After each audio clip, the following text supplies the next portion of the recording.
তো মই আজি আহিলোঁ আমাৰ গাঁৱৰে বেচৰী বৌৰ ঘৰত। একচুৱেলি বৌৱে বহুত ডাঙৰ এটা সমস্যাত পৰিছে, কাৰণ বৌ অকলশৰীয়া, বৌৰ স্বামী নাই, পুত্ৰ নাই, কন্যা নাই, কোনেও নাই, বৌ অকলশৰীয়া। তো যি ডাঙৰ সমস্যাত পৰিছে, এই সমস্যাৰ যাতে সমভাগী হ'ব পাওঁ, ওই কাৰণে খবৰ ল'বাই আহিলোঁ। ঐ বৌ, বৌ,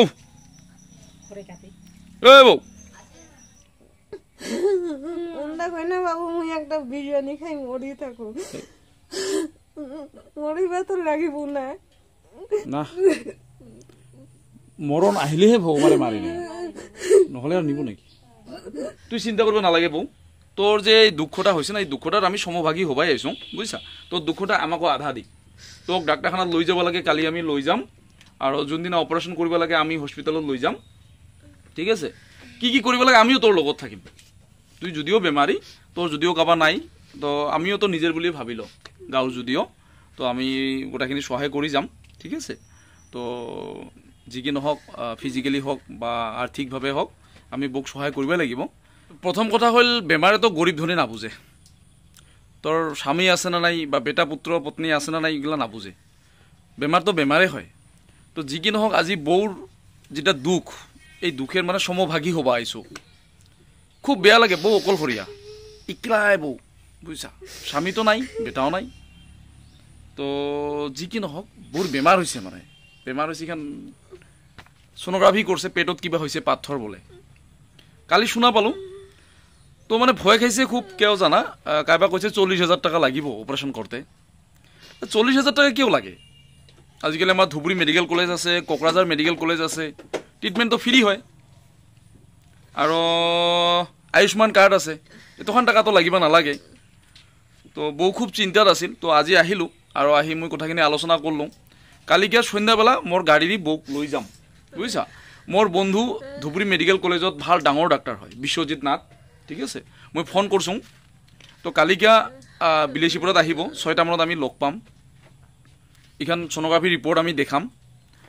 যদি আচলতে ৰিপৰ্ট মতে অপাৰেশ্যন কৰিব লাগে, ঠিক আছে, আমাৰ আয়ুষ্মান কাৰ্ড আছে, আমি ধুবুৰী মেডিকেল কলেজত ওই যোনদিনা যাবা কয় ওইদিনা যাই আমি অপাৰেশ্যনটা কৰি ল'ম। আজিকালি বহুত চিকিৎসা আমাৰ উন্নত মানের হৈছে, এতে টেনশন করার কোনো দরকার নাই, বহুত ভয় খায় মানে বউ।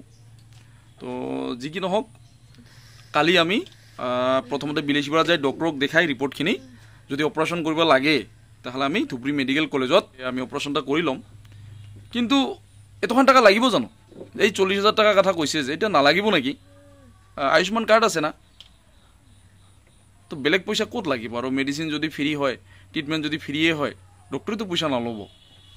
তো কাৰোবাৰ যদি আইডিয়া আছে কমেণ্টত জনালে ভাল হ'ব, কিন্তু কতখিনি মান খৰচ হয়। মই ভাবোঁ এতখান টাকা নালাগে, 40,000 টাকা নালাগিব।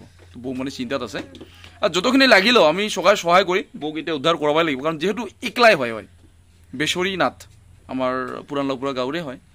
খুব বেয়া লাগে, তুই চিন্তা কৰিব নালাগে বৌ, তোৰ যে এই দুখটা হৈছে না, এই দুখটাত আমি সমভাগী হ'বাই আহিছোঁ, বুজিছা? তোৰ দুখটা আমাকো আধা দি তোক ডাক্তৰখানাত লৈ যাব লাগে, কালি আমি লৈ যাম, আৰু যোনদিনা অপাৰেশ্যন কৰিব লাগে আমি হস্পিটেলত লৈ যাম, ঠিক আছে? কি কি কৰিব লাগে আমিও তোৰ লগত থাকিম। তুই যদিও বেমাৰী, তোৰ যদিও কাৰোবাৰ নাই, তো আমিও তো নিজেৰ বুলিয়ে ভাবি ল, গাঁৱৰ যদিও তো আমি গোটেইখিনি সহায় কৰি যাম, ঠিক আছে? তো যি কি নহওক, ফিজিকেলি হওক বা আৰ্থিকভাৱে হওক, আমি বৌক সহায় কৰিবই লাগিব। বা আইডিয়া থাকে যে আমাৰ কতখিনি মান খৰচ হ'ব, কমেণ্টত জনাই দিব যদি কাৰোবাৰ আইডিয়া থাকে। তো এইখন মানে সোনোগ্ৰাফি ৰিপৰ্ট মতে গল ব্লাডাৰ ষ্টন বুলি কৈ আছে, আৰু কি ষ্টন হৈছে বুলি কৈছে। তো যি কি নহওক, কালি আমি ডাক্তৰতে গেলে গোটেইখিনি কথা ওলাই পৰিব, তুই চিন্তা নকৰিব, বুজিছা? পেটটা বিষাই আছে না? আজি কিবা খাইছা? অঁ, বেছি খাওয়া নাযায় না? দে কালি ডক্টৰতে গেলে গোটেইখিনিতো ওলাই পৰিব না, ডাঙৰ ডক্টৰ না, তো হৈ যাব। তো ঠিক আছে, হ'ব, মই এইখিনিয়ে জনালোঁ ভিডিঅ'ৰ জৰিয়তে। যদি কাৰোবাৰ বিশেষ আইডিয়া থাকে, গল ব্লাডাৰ ষ্টন আমি মেডিকেল কলেজত কৰি ল'ম। খৰচ কিমান মান আহিব? বেছি নাহিব লাগে। তো আহিলেও আমিতো ভাল কৰিবই লাগিব, ট্ৰিটমেণ্ট কৰিবই লাগিব। যদি কাৰোবাৰ আইডিয়া থাকে একবাৰ জনাই দিব। ধন্যবাদ।